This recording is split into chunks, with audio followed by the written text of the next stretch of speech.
Assalamualaikum. Waalaikumsalam. Silakan Pak Sam masuk. Terima kasih Ibu. Ada apa? Ada yang perlu dibantu sama saya? Bisa bantu Bu. Boleh.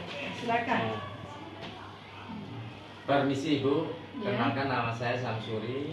Saya dari mahasiswa UHAMKA PPG tahun 2023.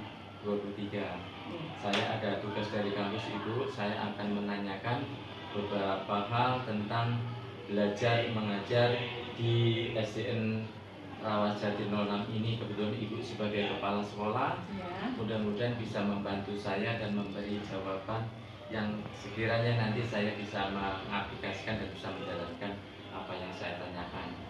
Boleh bertanya Ibu? Boleh. Silakan Pak Sam. Boleh dengan pertanyaannya. Ibu, dengan HP Bu ya? Boleh ya. Pertama Ibu, Ya. bagaimana caranya agar siswa itu belajar aktif di kelas Ibu? Kalau siswa ingin belajar aktif di kelas, yang pertama adalah pembelajaran di kelas itu harus menyenangkan. Ya. Yang kedua, dalam pembelajaran itu harus ada metode dan alat media atau alat peraga yang sesuai dengan materi yang akan diajarkan. Ya.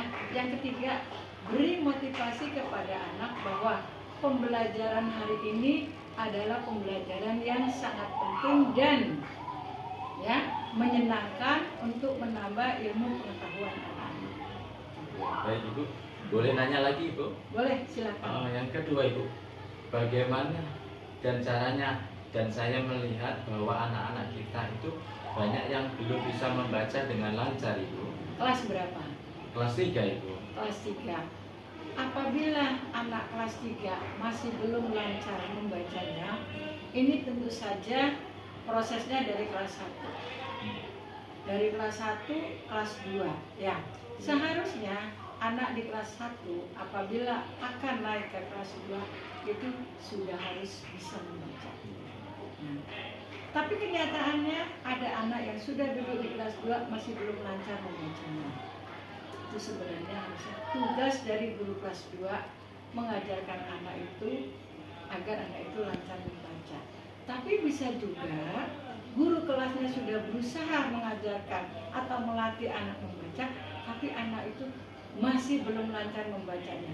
Itu disebabkan mungkin kemampuan anak dalam membaca belum sampai. Bisa jadi ya. Jadi memang kemampuan anak itu sendiri yang belum bisa membaca karena kemampuannya. Bisa juga karena dorongan dari orang tuanya kurang atau motivasi dari orang tuanya untuk anak ini belajar membacanya juga bisa kurang. Bisa juga mungkin anak itu malas dalam latihan membaca. Itu sebenarnya ya, jadi itu. Nah, berlanjut ke kelas 3. Nah, di kelas 3 ini ternyata masih belum lancar bacanya. Nah, jadi bagaimana nih agar anak ini lancar bacanya? Beri tugas-tugas lebih banyak lagi untuk latihan membaca dan ganti metode. Cari media pembelajaran supaya anak itu senang latihan membaca. Apabila anak itu senang latihan membaca, lama-lama bacanya akan lancar. Ya, coba diusahakan ya. Ganti media pembelajaran. Boleh tanya lagi Ibu? Boleh. Apa sih pentingnya alat peraga bagi anak-anak yang belajar di kelas itu? Nah, alat peraga ini atau media pembelajaran ini sangat penting diterapkan saat kegiatan belajar mengajar di kelas. Pertama, dengan alat peraga itu anak-anak bisa menyaksikan secara konkret ya materi pelajaran yang akan diajarkan secara konkret dilihat dan merangsang motivasi dia untuk lebih semangat belajar. Ini alat peraganya bagus nih. Wah, belajar matematika dengan alat peraga ini lebih senang, sehingga anak itu akan termotivasi, akan semangat belajarnya dan akan merasa bahwa pelajaran ini menyenangkan gitu. Jadi dengan alat peraga itu bisa membuat anak lebih semangat belajarnya, lebih bisa merangsang anak dalam rangsangan dalam berpikir, dalam menjawab pertanyaan dengan melalui alat peraga itu. Jadi itu menyenangkan anak belajar. Nah, kalau anak belajarnya sudah menyenangkan, motivasi dalam dirinya akan tinggi, sehingga pelajaran itu akan berhasil. Baik, itu satu lagi Ibu. Iya, boleh.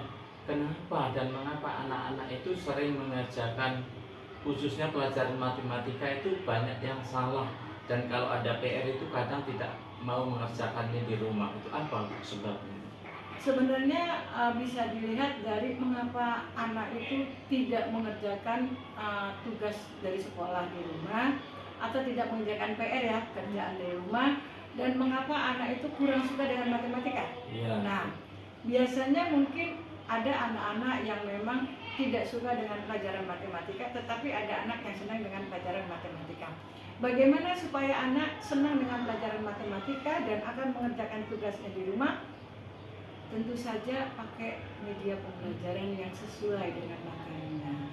Kalau media pembelajaran sesuai dengan materi, anak-anak pasti senang. Ketika diberikan tugas di rumah, pasti dia semangat mengerjakan. Wah, ada PR matematika nih, dan aku tadi senang banget diajarkannya. Dia akan mengerjakan di rumah. Dan anak itu artinya punya tanggung jawab yang baik terhadap tugas yang diberikan. Bisa juga apabila anak tidak mengerjakan tugas di rumah, besoknya diberilah hukuman ya, semacam hukuman, tapi hukuman ringan. Misalnya apabila tidak mengerjakan PR, apa nih hukumannya? Yang ringan-ringan saja. Apa nih yang diberikan kepada anak ini? Ya itulah pekerjaan apa lagi yang akan diberikan kepada anak ini kalau dia tidak